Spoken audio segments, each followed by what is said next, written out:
Hello, today I'm going to be talking about this Sig Sauer P226 CO2 pistol.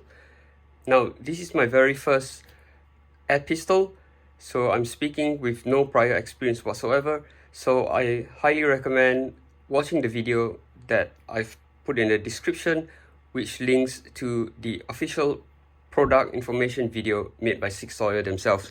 So what I'm going to do is I'm going to unbox this on camera, because from what I've seen, many of the videos on this particular piece doesn't cover the unboxing. And then I'm going to talk about some pros and cons of this model here, and also some gotchas that you've got to be careful of when using this. So while I'm unboxing it, let me just say a few things. So from what I understand and from what I've seen, many of the air pistols on the market are made under license by Umarex.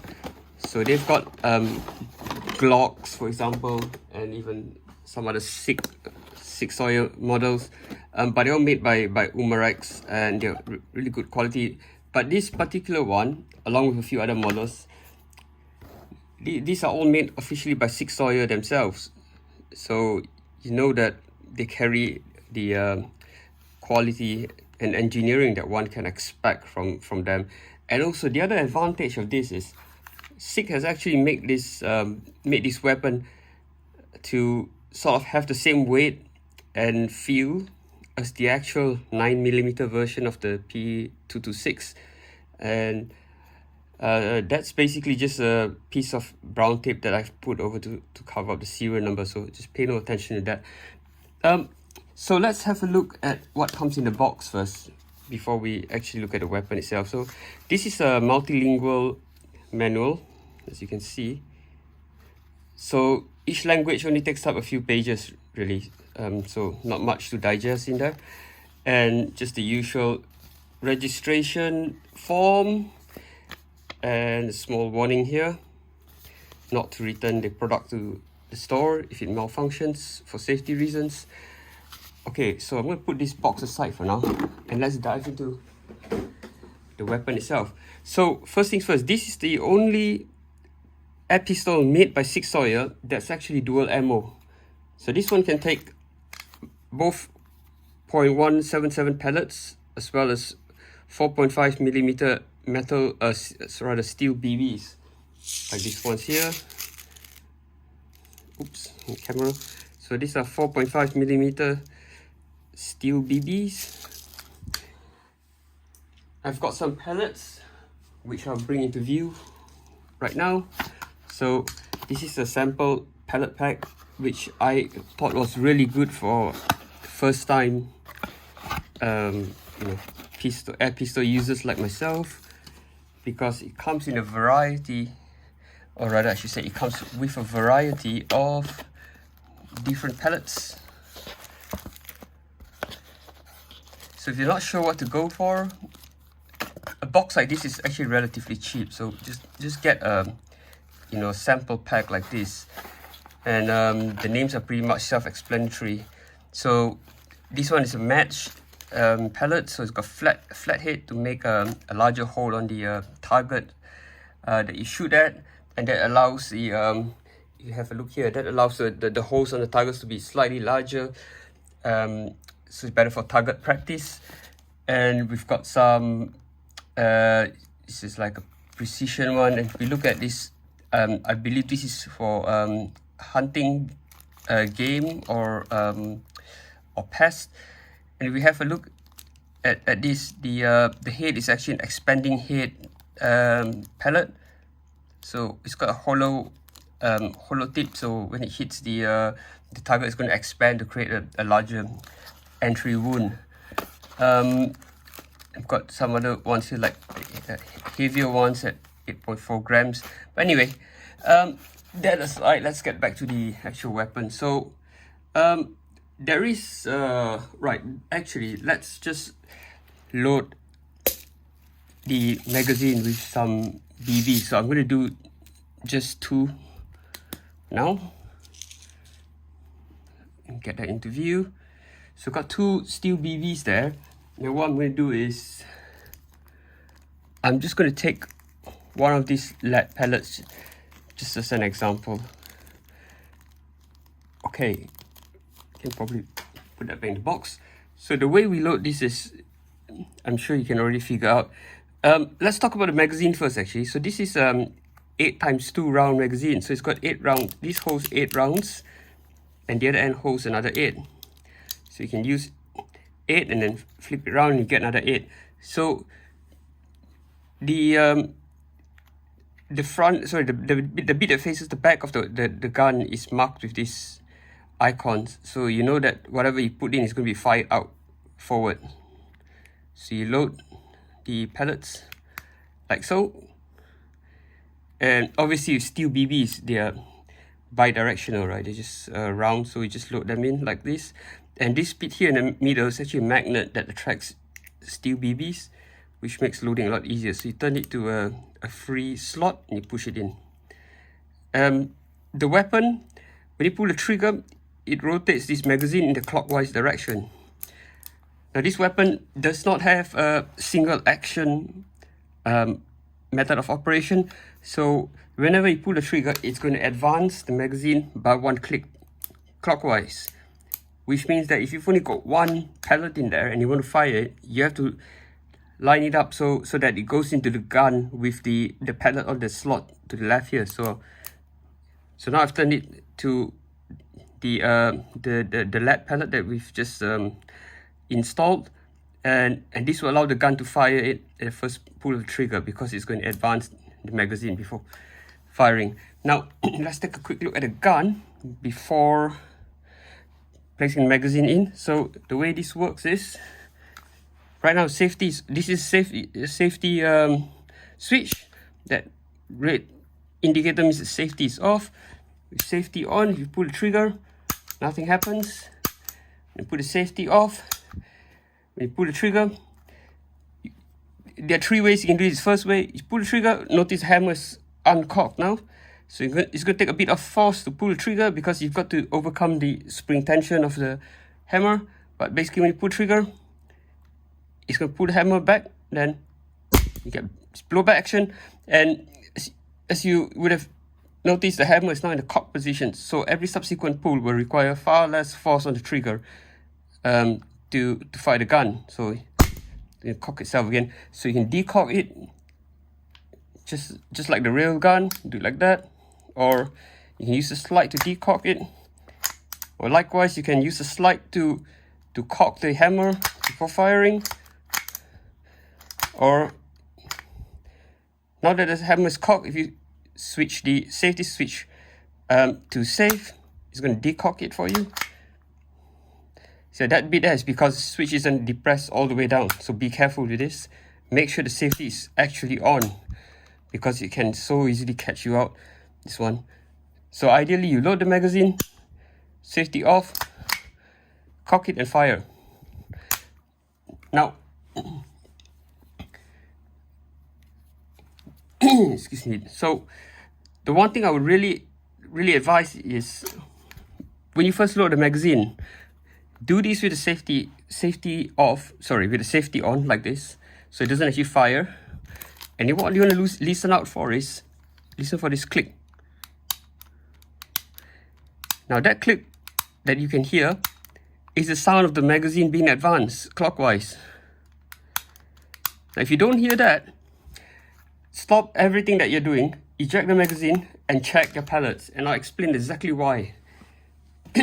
Now I'm going to start talking about one of the biggest drawbacks of this weapon.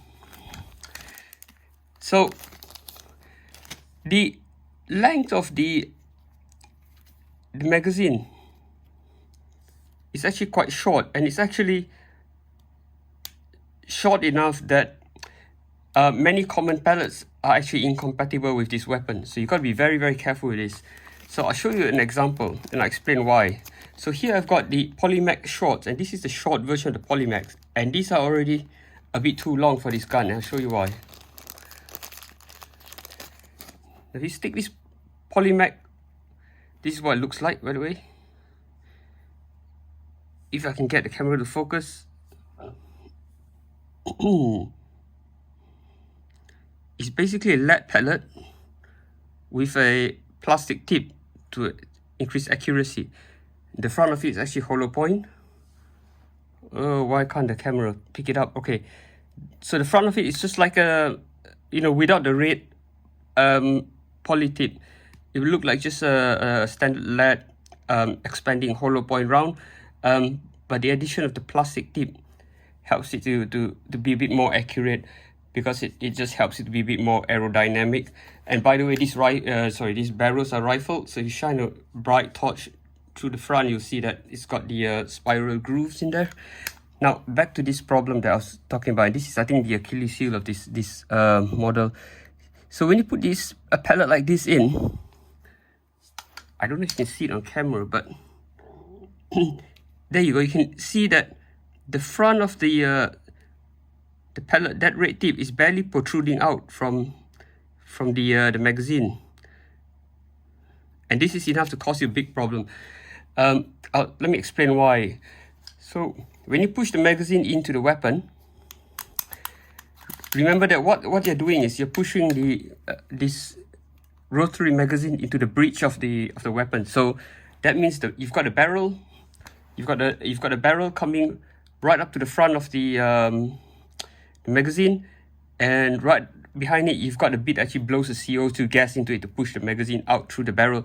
And the tolerance in there is very, very tiny, because you don't want the CO2 gas to be escaping from the gaps between the magazine and the breech, and the barrel, or from the back of it, where you're basically blowing CO2 in. So you want the front and back to be completely flush with both metal parts in there, so that almost all the CO2 gas go through the magazine and not leak out the side.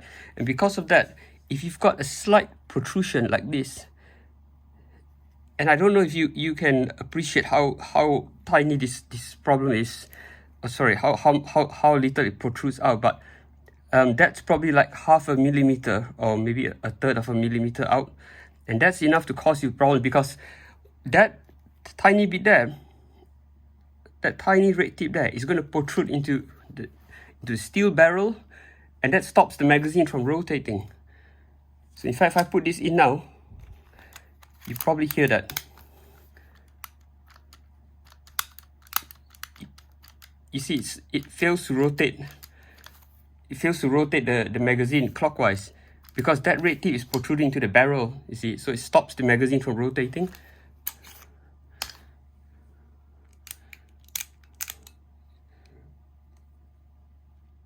So if you aren't aware of that and you try to fire the gun with this problem in place, what happens is the cam, when you depress the trigger, the cam tries to rotate the magazine clockwise, and it turns it only by a few degrees, like probably that much, and gets stuck there because that red tip doesn't allow the magazine to fully rotate. So now what happens is you've got a situation where the barrel is slightly misaligned with the actual hole in the magazine, and it's happened to me one too many times now. And if you try to fire the gun without the barrel, completely aligned and flush with this bit, then essentially what happens is there's no way the pellet's going to make it through the barrel. So it's going to move out a little bit, and it's going to deform, and it's going to get stuck in there. And then what you find is, and I've had this one too many times now, you can't eject the magazine by pressing this button, because when you do, the magazine just moves a tiny bit and it stays there, and you can click it back in place, but it will never come out. It's sort of like stuck in there, and you've got to like find all kinds of ways to pull it out of place. And when you do, you find that you've had a very badly deformed pellet stuck at the top there that you've got to squeeze out of place, and it's just very nasty. So word of advice before firing, especially if you're using a new pellet for the first time, always, as I mentioned, always do this with the safety on, pull the trigger and listen out for that click there, because then you know for sure the magazine is advancing. So that's it from me today. If you have any questions, please leave them in the comment section. And yes, sorry, I should actually mention, three other things actually. First of all, this is what the side looks like. So you've got the 2 white dots here and the one in front, and here you've got a rail. Now some say this is a Picatinny rail and some say this is a Weaver. Again, due to my lack of experience, I don't want to misadvise anyone, but it's not actually mentioned in the manual what this is, so leave it as that. So you can attach lasers or flashlights here, and the other advantage is you've got a threaded barrel, so you can't get this with an unthreaded barrel. So it comes with this mill threaded barrel, and just to let you know, this isn't a 1/2" UNF thread. So to use the common 1/2" UNF silencers, you would need to get a thread converter specifically made for this purpose, which I do have here. So this is what it looks like. It's called SICK P226 mod adapter, and this bit was screw on or thread onto the front of the barrel, and this gives you 1/2" UNF, so you can use the most common silencers out there with this weapon. And lastly, I almost forgot the CO2 canister itself. So on SICK Sawyer pistols, there is no need to use a hex key to sort of force the CO2 cylinder into place. So the CO2 cylinders are installed, and I can't demonstrate it now because if I yank this cover out any further, then it's going to pull the canister out and discharge all the gas. But basically what you do is you put the canister in with the top facing up, obviously, and as you push this cover closed, there is a cam sort of mechanism in there that uses the leverage to exert a lot of force to push the canister up into place, and that punctures the seal and holds it into place. So all SICK Sawyer or original SICK Sawyer pistols made by SICK Sawyer themselves have the same CO2 loading mechanism. So that kind of saves time, and it also saves having to carry an additional tool into the field just to install and remove your CO2 canisters. Thanks for watching.